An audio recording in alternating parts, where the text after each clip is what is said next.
Assalamu alaikum. I am Muhammad Masood, Bachelor of Computer Science from Virtual University of Pakistan. This was class number 5, CSS Design for HTML Text. आज हम जिस topic पर discuss करेंगे CSS के अंदर वो internal CSS है और सेमेंटिक टैग्स हैं, उनको देखेंगे। और इसके अलावा किस तरह से प्रोफेशनली CSS अप्लाई की जाती हैं इंटरनल फॉर्म के अंदर, उसको भी हम देखेंगे। तो हम देखते हैं कि लास्ट टाइम भी हमने इंटरनल CSS को ही देखा था और सिमेंटिक टैग को ही देखा था, जिसकी वजह से हमने एक लेआउट बना के दिखाया था। उसी को हम कंटिन्यू करते हैं, वहीं से आगे चलते हैं, ठीक है। और इसमें CSS में जो हमने CSS की प्रॉपर्टी इस्तेमाल की थी वो याद रखिएगा। हमने फ्लोट है, मार्जिन है, डिस्प्ले है, विथ हाइट, इनको इस्तेमाल करके देखा था। इन्हीं को इस्तेमाल करेंगे और इंटरनल CSS के अंदर जो सिमेंटिक टैग हैं उनको यूज़ करेंगे।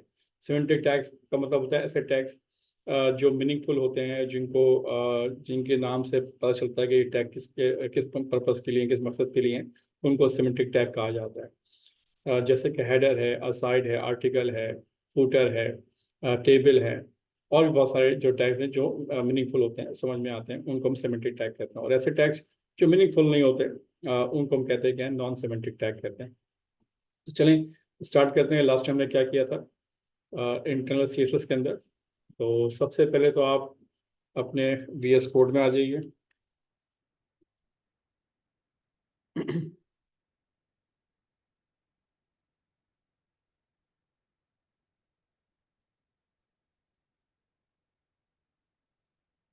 जनाब, तो VS कोड के अंदर जो फोल्डर्स आपने सेलेक्ट किया था वो सेलेक्ट कर लीजिए आप।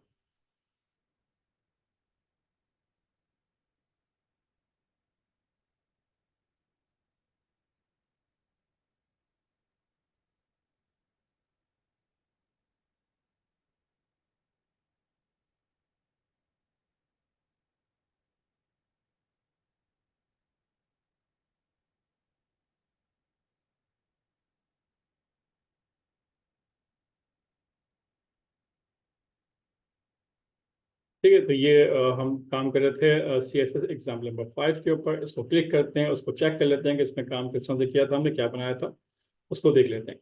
तो जनाब सिंपल व्यू पे जाइए, चूँकि हम इससे पहले लाइव सर्वर इंस्टॉल कर चुके हैं VS कोड के अंदर। तो इस पर व्यू पे जाइएगा, कमांड पे क्लिक कीजिएगा और यहाँ पे लिखा हुआ लाइव सर्वर ओपन, इस पर क्लिक करेंगे तो आपका जो वेब पेज है वो जो आपका बाय डिफॉल्ट ब्राउज़र है उस पर वो ओपन हो जाएगा। तो जनाब ये हमने बनाया था लास्ट टाइम, ठीक है।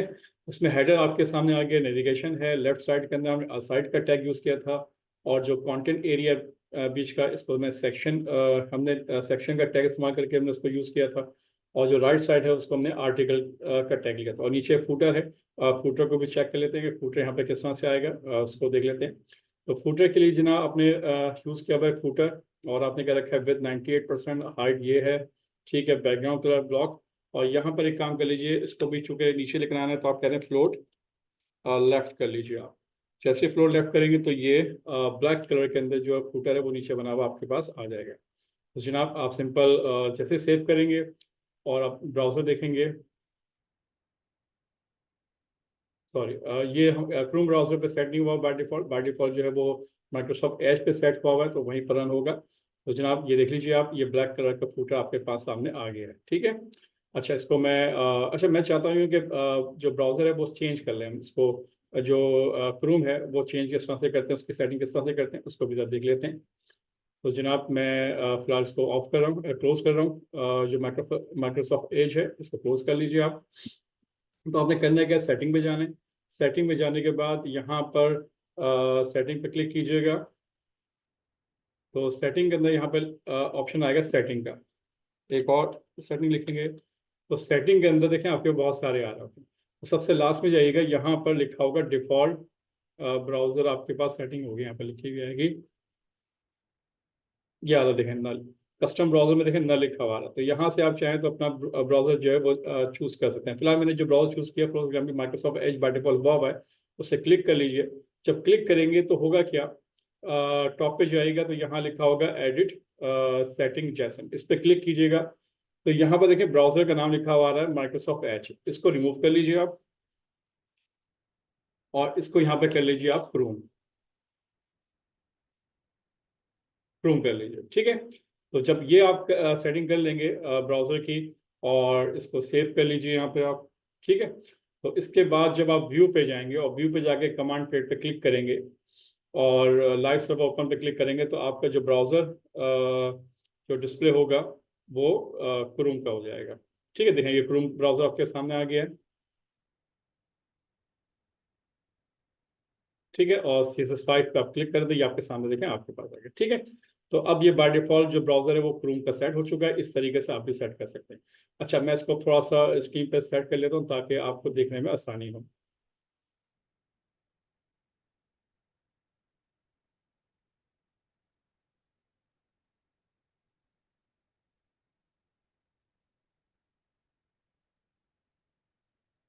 ठीक है, ये आपके पास इस तरह से है और ये आपके पास कोड है। कोड के इस ऑप्शन को आप यहाँ से जो फाइल एक्सप्लोर है इसको खत्म कर क्लोज कर लें ताकि आप कोड इजीली देख सकें। ठीक है, इसको सेव कर लीजिए, इसको क्लोज कर लें। अब ये आपके पास जो है आपका जो कोड है वो नजर आ रहा है आपको। ठीक है, तो देखें अब आपके पास क्या आ चुका है, ये लेफ्ट जो फुटर है वो भी आपके पास आ चुका है। अब इसमें आपने क्या लिखना था वो आप लिख सकते हैं। ये फुटर का ऑप्शन है, तो जहाँ से उसको आप रिमूव करके फुटर पे सेव कीजिएगा, तो ये यहाँ पर फुटर आपके पास हेडिंग में यहाँ आना चाहिए। अब कलर जो इसका कलर चेंज कर लीजिए, कलर वाइट कर लीजिए आप, कलर वाइट करें, सेव कीजिएगा, तो सेव करेंगे देखें फुटर लिखा हुआ आपके पास आ गया। ठीक है, तो जनाब इस तरीके से आपने ये काम किया है। इस को हम कहते हैं इंटरनल CSS किस तरह सप्लाई किया। अच्छा, याद रखिएगा हमने यहाँ पे ज़्यादातर जो सेटिंग की है हमने फ्लोट CSS को यूज़ करते हुए हमने इसको एडजस्ट किया है। ये तरीका भी है, इस तरीके से भी आप अपने लेआउट को सेट कर सकते हैं। लेकिन इससे अच्छा तरीका भी आगे हम देखेंगे जिसमें हम पोजीशन को यूज़ करके हम सेट करेंगे, वो भी तरीके का आप अप्लाई कर सकते हैं, वो भी पॉसिबल है। अच्छा खैर, तो ये इस तरह से लेआउट बना लिया। इसके अंदर एक बात और देख लीजिएगा जो नोट करने की है वो क्या है कि जनाब ये था सिंपल CSS हमने अप्लाई किया। ठीक है, अच्छा इसमें देखिएगा H1 की हम बात कर रहे हैं। जब हम H1 की बात करते हैं और अगर H1 को मैं अगर सेट करूँ इस तरह से कि जनाब जो H1 है उनका कलर वाइट हो जाए फॉर एग्जाम्पल, तो यहाँ पे आपने कहा जनाब H1 और आपने कहा कलर जो है वो या येलो कलर कर लें इसको आप। तो याद रखिएगा जहां जहां आपने H1 यूज किए डिफरेंट यानी के एरियाज के अंदर, उन सब का कलर जो H1 का है वो सब क्या हो जाएगा, वाइट येलो हो जाएगा। देखिए आपने, इसका मतलब क्या है कि H1 का ताल्लुक जो है, चूंकि आपने H1 यूज किया है तो H1 का मतलब है कि पूरे तमाम के तमाम जो सेक्शन आपने बना रखे हैं, एरियाज डिजाइन डिफाइन किया रखे हैं आपने, उन सब की हेडिंग्स क्या वो येलो कलर में। ठीक है, तो ये एक इशू आता है कि इसको कैसे सॉल्व किया जाए, तो हम इसको आज हम देखते हैं कि कैसे सॉल्व करना है, और इंटरनल CSS को इस्तेमाल करते हुए काम करेंगे। और हम बाकायदा अपने ब्राउजर को डिवाइड करेंगे डिफरेंट एरियाज के अंदर, तो फिर उन्हीं एरियाज के अंदर ही हम CSS को अप्लाई कर सकेंगे। और किसका तरीका तो ये है प्रोफेशनल तरीका, जिस तरीके से अब आप सीखेंगे। ठीक है, तो इस तरीके को आपने फॉलो करना है। इसको मैं कहता हूँ ये फैमिली क्लासेस लाती हैं। फैमिली क्लासेस का मतलब ये होता है कि हेडर के अंदर जितने भी आप एलिमेंट यूज करेंगे तो उनकी जो CSS होगी वो हेडर के अंदर ही आप उसको सेट करेंगे। तो हम इसको जरा देखते हैं, तो चलें इसको हम स्टार्ट करते हैं। और इसका तरीका ये होगा कि इसको यहाँ से एक नई फाइल बना लीजिए आप, और इसका नाम रख लीजिए आप CSS example 6.html। ठीक है, CSS example 6.html एंटर कीजिए, तो बिल्कुल ब्लैंक एरिया आ गया आपके पास। शिफ्ट एस्टिमेशन साइन प्रेस कीजिए, तो जनाब यहाँ से फर्स्ट ऑप्शन चूज कर लीजिए, आपके पास जो स्ट्रक्चर है वो बना हुआ आ जाएगा। अच्छा, फाइल एक्सप्लोर को क्लोज कर लें ताकि आप जो है वो अपने कोड को देख सकें इजीली। अब यहाँ पे देखें आपने काम करें, सबसे पहले जनाब आपने कहा मैं यूज करना चाहता हूँ हेडर। ओके, हेडर यूज कर लिया आपने। अच्छा, ये हेडर है आपके पास। इसी तरह से आपने कहा जनाब मुझे एक चाहिए साइट, आपने कहा साइट यूज कर लीजिए आप। ठीक है, साइट के बाद आपने कहा मुझे आर्टिकल चाहिए, आपने कहा आर्टिकल ले लीजिए आप, तो आपने आर्टिकल ले लिए।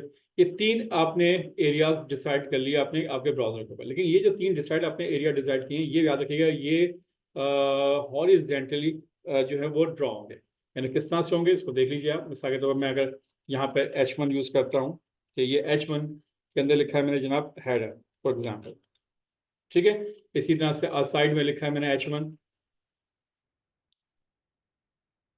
और यहाँ लिखा है मैंने जनाब साइड, तो ये साइड का हेडर हो गया, ठीक है। इसी तरह से आर्टिकल का लिया आपने, तो आर्टिकल का भी H1 ले लीजिए आप। अब तीनों के अंदर आपने H1 एलिमेंट सेम आपने यूज किए, तो होगा क्या कि जब आप सेव करेंगे तो इसको करके देख लीजिए। रन किस तरह करेंगे, आप यहाँ जाइए, व्यू पे जाइए, व्यू पे जाने के बाद कमांड फिट पे जाइए, और आप ओपन लाइव सर्वर करें, तो ये आपके पास प्रोग्राम रन होकर सामने आ जाएगा। देखिए ये रन होकर सामने आ गया। देखिए अब हेडर है, असाइड है, आर्टिकल, ओके। तो जनाब इसमें कुछ भी नहीं है, बिल्कुल सिंपल सा यानी कि नजर आ रहा है। अच्छा, इसको समझना चाहें तो एक काम कर सकते हैं, इसकी इंटरनल सीएसएस यूज कर लेते हैं हम।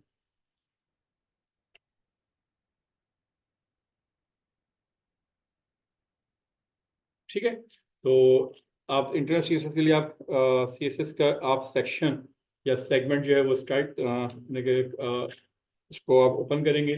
ये आपका क्या है, सीएसएस का एक सेगमेंट बन गया आपका। यहाँ पर तमाम सीएसएस करेंगे। तो आपने पहले कहा जनाब मैंने हेडर के लिए कुछ प्रॉपर्टी सेट करनी है सीएसएस की, वो आप सेट कर लीजिए। आपने कहा जनाब बैकग्राउंड कलर, ओके। आपने कहा जनाब ब्लू, ठीक है, ये आपने सेट कर लिया। और जनाब इसके बाद सेव कर लीजिए। जैसे सेव करेंगे तो है ये हेडर का आपका एरिया आ गया। इसी तरह से आपको चाहिए असाइड का, तो आपने असाइड का नाम भी रखें। याद रखें असाइड, ये जो है याद रखिएगा, ये जो नाम रख रहे हैं असाइड और हेडर, ये सिलेक्टर हैं, और इनका नाम आप सेम टैग के नाम के मुताबिक रख रहे हैं, तो वो उस टैग के ऊपर अप्लाई होंगे, ठीक है। तो इधर भी आप बैकग्राउंड कलर सेट कर लीजिए। जनाब अपने का जनाब सपोज करें आपने का रेड, यहाँ रेड हो गया आपके पास। इसी तरह से आप एक और ले लीजिए आर्टिकल,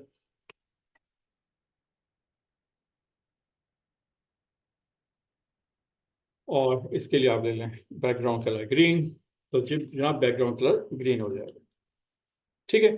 अच्छा, ये बात आप समझनी है आपने, ये तीनों जो आपके पास यानी कि हैं, हेडर, असाइड और आर्टिकल, ये तीनों जो है हॉरिजेंटली आपने क्या किया, इनको आपने ड्रॉ कर लिया। बाय डिफॉल्ट इस तरह से होते हैं, ये जगह आपने रिजर्व कर ली है आपने। अब इनको सेट करना चाहते हैं वो सेट कर लीजिए। सेटिंग विद और हाइट, तो आपने कहा जनाब मैं इसकी विद और हाइट सेट कर लेता हूँ जनाब, विद 98%, ओके। और हाइट जनाब आपने कहा 50 px। तो सेव करेंगे तो देखें हेडर की हाइट और जो है विड्थ सेट हो गई है। 50 की जगह आप इसको 80 कर लीजिए, ओके, ये 80 हो गया। अच्छा, अब आपने साइड को सेट करना है, साइड को कर लीजिए आप। आपने कहा हाइट, आपने कहा जनाब 300 px, ओके। और आपने कहा इसकी विड्थ सेट करनी है आपने, तो विड्थ आपने रख दी जनाब जनाब 30% फॉर एग्जाम्पल, और सेव कीजिए। तो ये आपका साइड इस तरह से आ गया। आर्टिकल जो उसके नीचे आएगा, चूंकि ये जो एलिमेंट्स हैं याद रखिएगा, हेडर, असाइड, ये सब जो टैग्स हैं, ये एलिमेंट्स याद रखिएगा पूरा पूरा ब्लॉक रिजर्व करते हैं। जिस जगह पे रिजर्व करेंगे, जो विड्थ आप सेट करेंगे उस विड्थ के मुताबिक हॉरिजॉन्टली पूरी लाइन रिजर्व कर लेंगे। और अगले एलिमेंट को याद रखें, वो एरिया जो है उसके लिए वो यूज नहीं कर सकता है, वो हमेशा नीचे की तरफ वो एलिमेंट आएगा। अब मैं इसके चाहता क्या हूँ कि ये एलिमेंट जो नीचे आर्टिकल है, ये इसके सामने आ जाए, इसके सामने यानी इस जगह पे आ जाए। तो कैसे आप इसको लेकर आएंगे, तो जनाब आप कहेंगे कि आप पहले इसकी विड्थ सेट कर लें आप आर्टिकल की, कि आर्टिकल की विड्थ जो है वो भी 30% है, और हाइट जो है वो हाइट जो है वो 300 है। तो जनाब ये आर्टिकल नीचे आ रहा है, ये इसके सामने चाहिए मुझे, ठीक है। तो इसके सामने कैसे लेकर आएंगे आप बिल्कुल लेकर, इसका तरीका ये होगा कि आप कह देंगे साइड को, तो जनाब ये जो यानी कि फ्लोट है, इसको कर लें आप क्या, इसको कर लें आप लेफ्ट। जैसे इसको लेफ्ट करेंगे तो जो इसकी जो यानी कि सामने का जो एरिया है, राइट साइड का एरिया, वो उसको एम्प्टी मिलेगा, तो नीचे वाला जो एलिमेंट है वो ऊपर आ जाएगा। सेव कीजिए, तो देखें ये इसके साथ आ गया। अब इसको आपने एडजस्ट करना है राइट साइड के ऊपर, तो आप कह सकते हैं जनाब कि ये जो आर्टिकल है, बल्कि एक काम करें, मैं इसको एक और चीज़ यहाँ पे करने की कोशिश करता हूँ कि यहाँ पे लिखें डिस्प्ले, और डिस्प्ले के अंदर कहते हैं जनाब ये है इनलाइन ब्लॉक है फॉर एग्जाम्पल। ठीक है, सेव कीजिए। तो देखें अभी इससे कोई फर्क नहीं पड़ा, लेकिन ये डिस्प्ले इनलाइन ब्लॉक का मतलब आप इसको डिफाइन कर रहे हैं कि ये इनलाइन ब्लॉक है, कौन सा वाला, असाइड। अब नीचे यहाँ पे कहते क्या है, इसको आप कहते हैं जनाब कि ये जो है इसको फ्लोट कर दें, क्या फ्लोट कर दें राइट। अच्छा, एक तो तरीका ये राइट कर दें, तो जब राइट करेंगे तो वो ऑटोमेटिकली जो ग्रीन है वो राइट पे चला जाएगा, एक तरीका तो ये हो गया। एक हो सकता है हम उसको कर सकते थे कि हम फ्लोट राइट ना करते, बल्कि हम कहते हैं जनाब इसको मार्जिन लेफ्ट दे दें इतना एरिया, और उस हिसाब से भी इसको आप सेट कर सकते थे। यानी यहाँ पे लिखें आप मार्जिन लेफ्ट, और आप कहते हैं जनाब 30% तो है ना, 35 या 40% कहते हैं जनाब। तो जनाब इससे देखिए क्या होगा कि ग्रीन जो है इस तरह से बढ़ के आपके सामने आए। तो ऐसा भी किया जा सकता है। तो बाहर मैं समझता हूँ बेहतर ये है कि इसको आप रखें, फ्लोट लेफ्ट कर दें, फ्लोट राइट कर दें आप, और राइट करने के बाद यहाँ पर दे दीजिए आप मार्जिन राइट। और राइट में कहता है जनाब कि जनाब 2% या 1% छोड़ दें तो वो एडजस्ट हो जाएगा। ठीक है, इसी तरह से ये यहाँ पर एडजस्ट हुआ हुआ है। आपने 98% किया हुआ है, 1% यहाँ से इसको रखा हुआ है। इसी तरह से आप चाहें तो इसको भी कह सकते हैं अच्छा, एक जहन में रखिएगा, अगर यूनिवर्सल, आपको मैंने लास्ट में बताया था, यूनिवर्सल अगर रखना चाहते हैं तो यूनिवर्सल के लिए होता है कि आप ऊपर एस्ट्री देकर आप तमाम यूनिवर्सल जो एलिमेंट्स हैं उनको आप कहते हैं कि पैडिंग और मार्जिन जो है वो जीरो कर दे, तो वहाँ से जीरो कर सकते हैं। अच्छा जनाब, ये तो खैर कॉन्सेप्ट यहाँ तक क्लियर हो गया है। अच्छा, अब मसला आ रहा है कि असल चीज़ करनी है, ये हेडर जितने भी सेट कर रखे हैं इन सब हेडर के अंदर जो है सब कॉमन जो है ये सेटिंग हुई हुई है। आपने कहा जनाब मैं H1 जो है इसका कलर येलो करना चाहता हूँ, तो आपने कहा जनाब H1, और आप कहते हैं जनाब कि इसका कलर जो है वो येलो हो जाए। तो जब ये करेंगे तो तमाम के तमाम जो हेडर हैं, यानी कि हेडिंग, सॉरी हेडर नहीं, हेडिंग्स जो आपने दे रखी है H1 के जो एलिमेंट्स हैं वो सब के सब क्या हो जाएंगे, येलो हो जाएंगे। ठीक है, लेकिन मुझे सबके नहीं करना, मुझे तो सिर्फ और सिर्फ सपोज करें सिर्फ हेडर के जो हेडिंग है उसको येलो करना है। तो फिर कैसे देंगे, तो इसके लिए करते क्या है, फैमिली क्लासेस बनाते हैं। किस तरह से बनाते हैं आप कहेंगे जनाब H1 जो है किसका ताल्लुक है, उसका ताल्लुक है हेडर से, तो आप कहेंगे हेडर के साथ H1 को येलो करो। तो आप जैसे सेव करेंगे तो देखिएगा आप कि फर्क सिर्फ किस पे आया है, सिर्फ हेडर के यानी कि जो यानी कि हेडर के अंदर जो हेडिंग का एलिमेंट है उसका कलर सेट हुआ है, और किसी चीज का कलर सेट नहीं हुआ। ठीक है, तो इस तरह से इसको कहते हैं कि फैमिली सेटिंग करना। अगर सपोज करें यहीं पर ही मुझे इमेज देना चाहूँ, फॉर एग्जांपल मैंने एक इमेज दिया हेडर के अंदर कि जनाब मुझे एक इमेज चाहिए, फॉर एग्जांपल हेडर से यहाँ पर इमेज चाहिए मुझे, IMG आपने लिया, और MG के अंदर SRC सोर्स, और सोर्स के अंदर जनाब आपको पता है कि अपने इमेज रखे हुए यहाँ पर इमेजेस का फोल्डर बना रखा है, और यहाँ पे एक फोल्डर है, फ्लैग है पाकिस्तान का, वो हम डिस्प्ले कर लेते हैं। तो जब मैं इसको सेव करता हूँ तो ये देखें पाकिस्तान का फ्लैग यहाँ पे आ गया। अच्छा, पाकिस्तान का फ्लैग भी यहाँ पे आ रहा है और हेडर भी नीचे आ रहा है। ठीक है, अच्छा, फ्लैग जो है पिक्चर, इसको मैं चाहता हूँ यहाँ पे सेट करूँ, इसकी अलग सेटिंग हो जाए, ये हेडर अपने आराम से अलग जगह पर सेट हो जाए। तो किस तरह से करेंगे आप, इसका तरीका ये होगा कि आप कहेंगे यहाँ पर कि हेडर की पूरी फैमिली किस तरह से बनाएंगे, इस तरह से बनाएंगे कि जनाब हेडर का जो इमेज है, यानी कि हेडर के अंदर की बात कर रहे हैं, HEAD हेडर, और हेडर के अंदर क्या है, IMG, और इस IMG की बात कर रहे हैं। इसमें आपने कहा जनाब ये IMG जो होगा इस तरह से होगा कि फ्लोट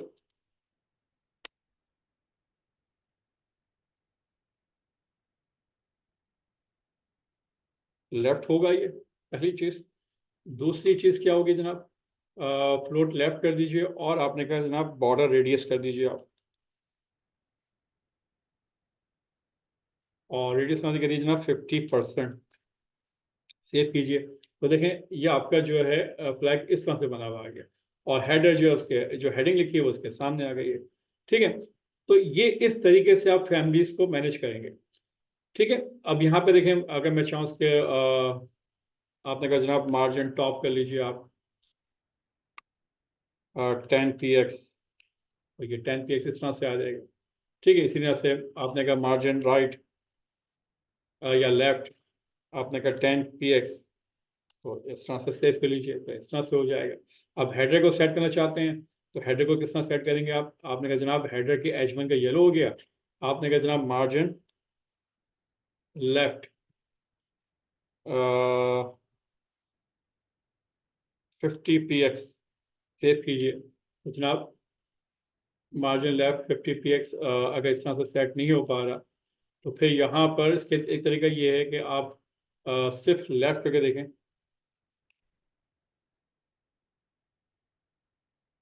H1 के अंदर ये सेट नहीं हो रहा, तो इसका फिर तरीकाकार ये हो सकता है कि आप इस जगह के ऊपर यहाँ पर एक अलग से क्या कर लें, एक डिवीजन बना लें, और उस डिवीजन के अंदर क्या कर लें, हेडर को लिखें, और फिर हेडर को उसको आप एडजस्ट कर सकते हैं, आगे सेट कर सकते हैं।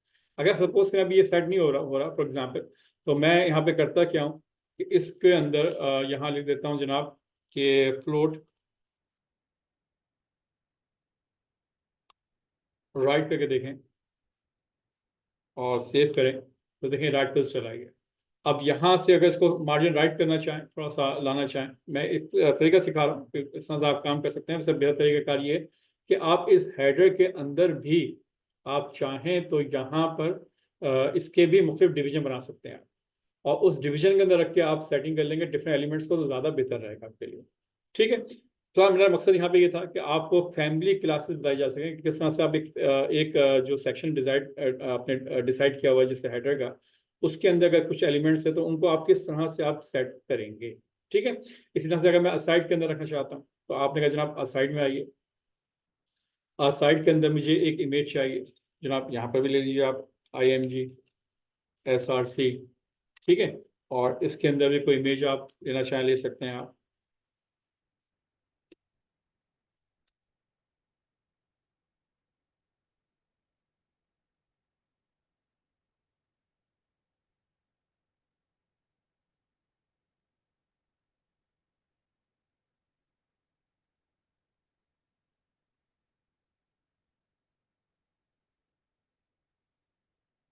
हाँ इमेजेस, और इसके अंदर लिख दिया आपने पाकिस्तान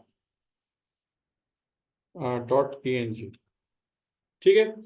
तो इसको भी आप रख लीजिए, और देखते हैं साइड में किस तरह से ये साइड के अंदर इमेज आता है। सेव कीजिए, तो देखें एक इमेज यहाँ पर भी आ गया। अच्छा, इमेजेस में गलती मैंने क्या की कि इमेजेस के बाद स्लैश दे दीजिएगा, फोल्डर्स इस तरह लिखे जाते हैं इमेजेस और स्लैश। अब चला के देखें, सेव करें, तो देखें इमेज आ गई, यहाँ पे अभी आ गया। अब इस इमेज को सेट करना चाहते हैं और इस हेडिंग को सेट करना चाहते हैं, कैसे करेंगे आप? तो अब इसकी क्लास किस तरह से बनाएंगे आप, इसकी फैमिली किस तरह सेट करेंगे आप? तो उसका तरीका ये होगा कि आप यहाँ जाइए, आप क्योंकि आपने काम किया असाइड के अंदर, तो फिर असाइड असाइड के हिसाब से फैमिली बना लीजिए। आप कहिए जनाब असाइड के अंदर IMG की बात कर रहे हैं। ठीक है। असाइड असाइड का IMG इमेज, इमेज का एलिमेंट, और इसमें आपने कहा जनाब इसकी विड्थ जो होगी वो होगी जनाब 60 px, और इसकी हाइट जो होगी जनाब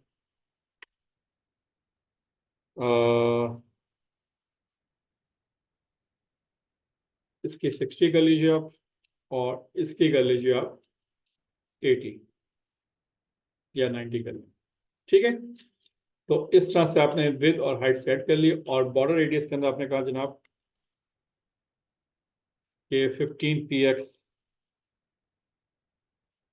ठीक है। और इसके बाद आपने कहा जनाब जो बॉर्डर होगा वो बॉर्डर कलर जो है, आपने कहा बॉर्डर होगा 1 px और सॉलिड, और आपने कहा जनाब राइट होगा फॉर एग्जाम्पल।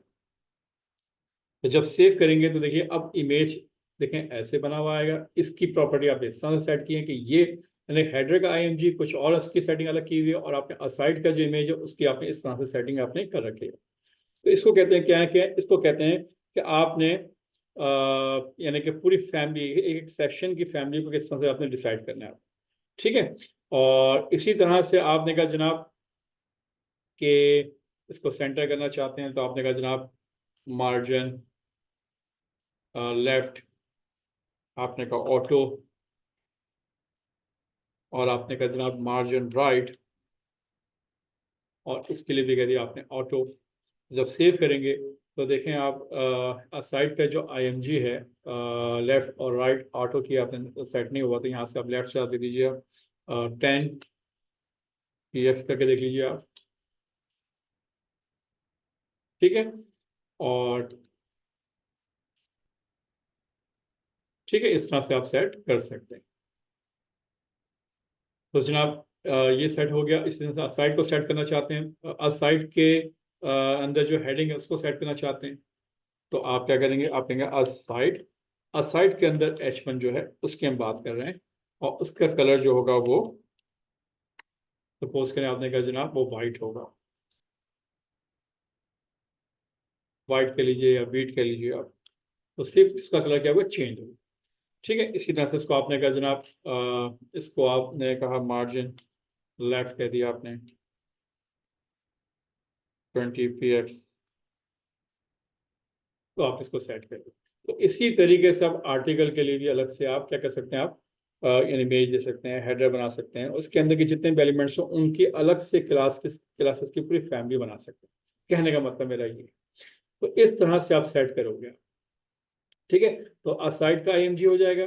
इसी तरह से असाइड के अंदर जो भी एलिमेंट्स है उनके हिसाब से आप अपनी अपनी क्लासेस के हिसाब से आप सेटिंग करेंगे।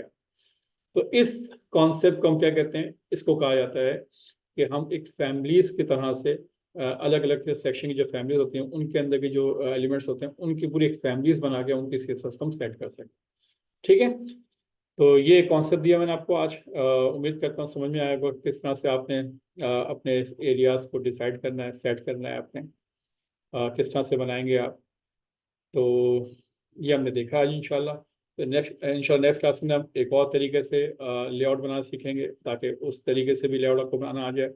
और ताकि लेआउट बनाने का मकसद ये होता है कि जब हम लेआउट बना लेते हैं तो इसमें होता क्या है कि आपने देखना पड़ता है कि ये लेआउट जो है सही बना है या नहीं बना। तो इसके अगर साइज ज़्यादा या कम करके देखेंगे तो एलिमेंट जो है वो अपनी जगह पे होने चाहिए, वो किसी और जगह मूव ना हो। अगर सही है साइज कम ज़्यादा करने पे, तो इसका मतलब क्या है कि आपने एलिमेंट्स का जो लेआउट है वो सही बनाया, ठीक है। अच्छा याद रखिएगा, ये जो लेआउट मैं को बनाना सिखा रहा हूँ ये सिर्फ और सिर्फ डेस्कटॉप एप्लीकेशन के लिए ज़्यादा सुटेबल है।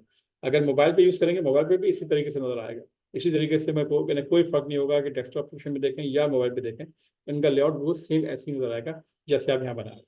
तो ये जो लेआउट मैं आपको बनाना सिखा रहा हूँ ये ज़्यादातर जो बेहतर है वो डेस्कटॉप के लिए ज़्यादा बेहतर है, यानी कंप्यूटर के लिए ज़्यादा बेहतर है। सिर्फ मोबाइल के लिए नॉट सुटेबल नहीं है। मोबाइल के लिए थोड़ा सा हमें चेंज करना पड़ता है क्योंकि मोबाइल के स्क्रीन का साइज छोटा होता है, फिर वहाँ पे हमें डिफरेंट टाइप्स डिफरेंट तरीके से हमें वेबसाइट को बनाना होता है या वेब एप्लीकेशन बनानी होती है, ठीक है।